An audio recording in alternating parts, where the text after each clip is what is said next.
Pada kesempatan kali ini, kita akan menceritakan sosok ulama Indonesia yang karyanya diakui dunia. Salah satu karyanya berjudul Sirojut Tholibin. Bahkan sampai sekarang kitab ini masih dikaji di mana-mana, tidak hanya di pesantren di tanah air, bahkan sampai di Kairo, Mesir. Lalu siapakah beliau? Beliau adalah Kiai Haji Ihsan Jampes Kediri. Beliau merupakan sosok ulama yang alim alamah yang dimiliki Indonesia, tidak hanya dikagumi di tanah air, bahkan beliau juga dikagumi sampai ke Mesir. Hal itu dibuktikan dengan karyanya yang dikaji di beberapa universitas di sana. Berikut ini kami sampaikan sosok biografi beserta beberapa keistimewaan beliau. Syekh Ihsan Jampes. Beliau terkenal sebagai seorang ulama yang pendiam dan tak suka publikasi. Salah satu ulama yang paling berpengaruh dalam penyebaran ajaran Islam di wilayah Nusantara pada abad ke-19, awal abad ke-20, beliau merupakan pengasuh pondok pesantren Jampes, di Dusun Jampes, Desa Putih, Kecamatan Gampeng Rejo, Kabupaten Kediri, Jawa Timur.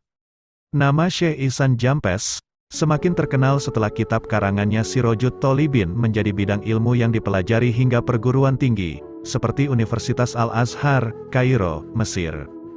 Dan dari karyanya ini pula, ia dikenal sebagai seorang ulama sufi yang sangat hebat. Semasa hidupnya, Kiai dari Dusun Jampes ini tidak hanya dikenal sebagai ulama sufi, tetapi, beliau juga dikenal sebagai seorang yang ahli dalam bidang ilmu falak, fikih, hadis, dan beberapa bidang ilmu agama lainnya.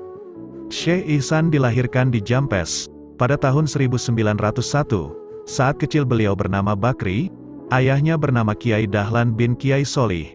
Kakek dari Kiai Ihsan yang bernama Kiai Solih masih keturunan dari Syarif Hidayatullah, Sunan Gunung Jati.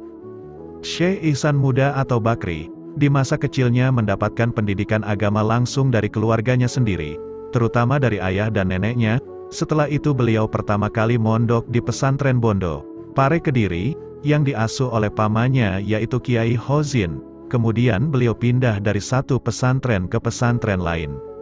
Tercatat nama-nama pondok pesantren yang beliau singgahi, antara lain ialah Pesantren Jamsaren Solo, Pesantren Kiai Dahlan Semarang, Pesantren Mangkang Semarang, Pesantren Punduh Magelang, Pesantren Gendong Legi Nganjuk.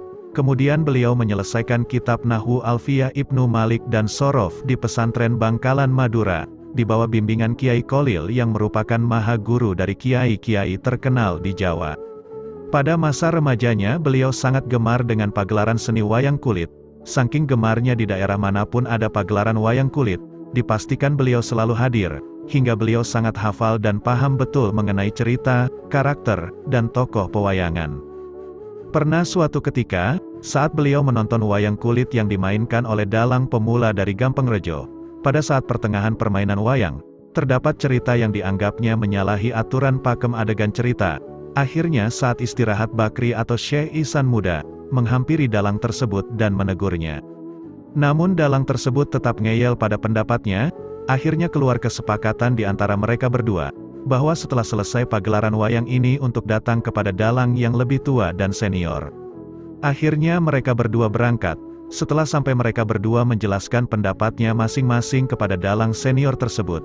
Setelah keduanya mengutarakan pendapatnya, akhirnya dalang senior tadi menjelaskan bahwa cerita yang benar merupakan cerita yang disampaikan oleh Bakri atau Syekh Ihsan muda.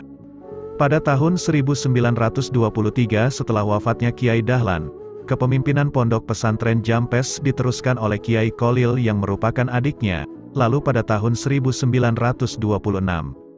Bakri atau Kiai Ihsan muda, berangkat ke Tanah Suci untuk menunaikan ibadah haji. Semenjak itulah namanya berganti, dari Bakri menjadi Ihsan. Kemudian pada tahun 1932, kepemimpinan pondok pesantren Jampes diserahkan oleh Kiai Kolil kepada Kiai Ihsan. Semenjak itu pesantren Jampes dari bulan ke bulan semakin banyak santri yang mondok di sana.